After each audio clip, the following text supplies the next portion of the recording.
प्रकरणामध्ये आपण शशिकांतजी यांनी मुद्दा उपस्थित केला होता। या प्रकरणातील 8 आरोपीपैकी 7 आरोपी अटक झालेले आहेत।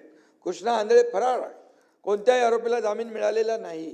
कृष्णा आंधळेचा शोध सुरू आहे आणि आपल्याला सांगतो त्याच्या सगळ्या ज्या काही प्रक्रिया आहेत ती सुरू झालेली आहे आणि आपल्याला मी सांगतो दोषींना फासावर लटकवल्याशिवाय सरकार स्वस्थ बसणार नाही आणि ते आपल्या कोण देशमुख ना त्यांच्या परिवाराला न्याय दिल्याशिवाय संतोष देशमुख यांच्या परिवाराला न्याय मिळाल्याशिवाय आणि या अशा प्रकारच्या गुन्हेगारांना जरब बसवल्याशिवाय सरकार काही शांत बसणार नाही। आणि म्हणून भ्रष्टाचाराच्या प्रकरणातील दोषी सरकारी अधिकारी लोकप्रतिनिधी यांच्यावर देखील कारवाईच्या बाबतीमध्ये चर्चा झाली। त्याच्यावर कोणालाही पाठीशी घातलं जाणार नाही। 1 जानेवारी 2025 ते 11 डिसेंबर 2025 पर्यंत एकूण 135 प्रकरणात 203 आरोपींवर भ्रष्टाचार प्रतिबंधक कायद्यानुसार कारवाई केलेली आहे। काही सदस्यांनी नगर परिषदांमध्ये निधी नसताना विशेष कामांना मंजुरीबाबत मुद्दा उपस्थित केला होता। बजेट प्रोव्हिजन तपासून आणि योजनानिहाय निधी उपलब्ध आहे का ते पाहूनच विकास कामांना मंजुरी देण्यात आली आहे। त्यामुळे चिंता करू नका। रस्ते बांधकामातील भ्रष्टाचाराबद्दल सभागृहात मुद्दा आलेला आहे। रस्ते बांधकामात भ्रष्टाचार होऊ नये म्हणून त्याची पूर्ण खबरदारी घेतली जाईल।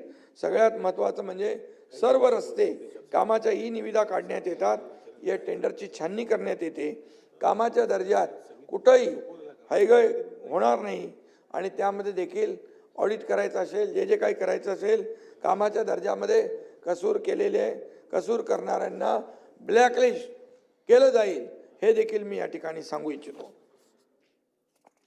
आज मुंबईमध्ये कॉन्क्रीटचे रस्ते पहिला दुसरा आता मे मध्ये 1 टप्पा पूर्ण होईल। पुढच्या वर्षभरामध्ये अख्ख्या मुंबईमध्ये खड्डेमुक्त मुंबई होईल। सिवरेज ट्रीटमेंट प्लांट त्याचं आपण काम सुरू केलेलं आहे। बाळासाहेब ठाकरे आपला दवाखाना पण सुरू केलेला आहे। या ठिकाणी अनेक अडथळे असलेले थांबवलेली कामं आपण सुरू केलेत मुंबईसाठी।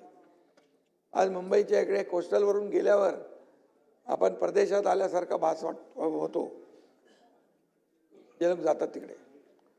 सरकारी भरती व योजनांबाबत ज्ञानेश्वर म्हात्रे यांनी मुद्दा उपस्थित केला। 75,000 रिक्त पदे भरण्याच्या घोषणेची चांगली अंमलबजावणी करण्यात येते आहे। ऑगस्ट 2022 ते ऑक्टोबर 2024 पर्यंत 85,363 जणांना नियुक्ती दिलेली आहे। घोषणेपेक्षा जास्त पदांवर नियुक्ती केल्या आहेत, हे देखील मी आपल्या नजरेस आणू इच्छितो। आणि 42,484 जणांना शासकीय पदांवर, 39,215 जणांना निमशासकीय, महामंडळावर 3,664 जणांना अनुकंपा तत्वावर नियुक्ती देण्यात आलेल्या आहे। नोव्हेंबर 2024 ते नोव्हेंबर 2025 अशा वर्षभरात 34,869 जणांना नियुक्त्या दिलेल्या आहेत। ज्ञानेश्वर, आम्ही ज्या घोषणा करतो त्या कागदावर राहत नाही, त्यांची अंमलबजावणी देखील करतो। हॅम पद्धतीच्या रस्ते कामातील आर्थिक अपाराबद्दल इतर काही लोकांनी चर्चा केलेली आहे। मोबिलायझेशन चार्जेसच्या नावाखाली सार्वजनिक निधीचा अपार होतो असा आरोप केला आहे। परंतु मी आपल्याला सांगतो, हायब्रिड एन्युटीच्या कामात EPC प्रकारचा जो काही करारनामा वापरला जातो त्यामध्ये मोबिलायझेशन ॲडव्हान्सची तरतूद आहे। ही रक्कम प्राधिकरण कॉन्ट्रॅक्टरच्या कामाच्या सुरुवातीला कंत्राटाच्या किमतीच्या 10% रक्कम व्याजासह अग्रिम देण्यात येते। ही रक्कम 5%च्या 2 समान हप्त्यात दिली जाते। पहिला हप्ता कंत्राटदारांना विनंतीपत्र आणि बँक गॅरंटी दिल्यावर दिला जातो।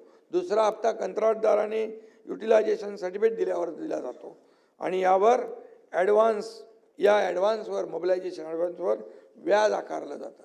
त्यामुळे कंत्राटदाराला ॲडव्हान्सच्या 110% बिनशर्त बँक गॅरंटी द्यावी लागते आणि म्हणून प्रत्येक बिलातून ठराविक 15% रक्कम त्याची कापून घेतली जाते। त्यामुळे सार्वजनिक निधीचा अपहार होण्याचा जर कोणी प्रयत्न केला तर त्याला चाप लावण्याचा नियम आपल्याकडे आहे।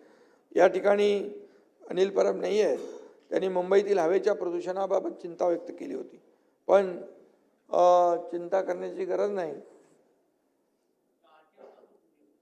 RTOचं मी सांगितलं ना, खरमाटे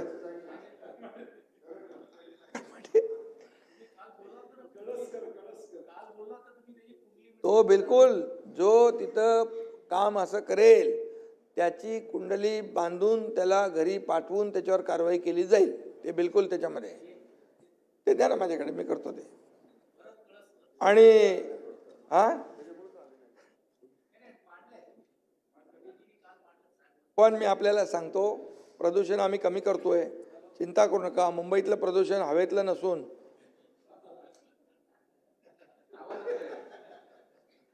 ते जाऊ राजकीय असेल आणि बाकी, तर यामध्ये एकच सांगतो, मुंबईमध्ये भाई डीप क्लीन ड्राईव्ह कोणी आणला?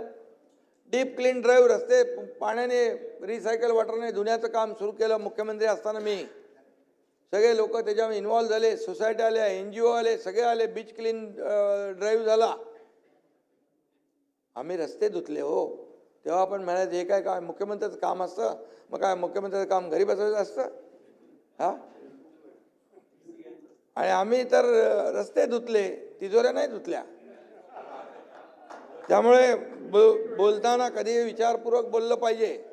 उत्तरं आमच्याकडे पण आहेत, आम्हाला बोलायला कशाला लावता.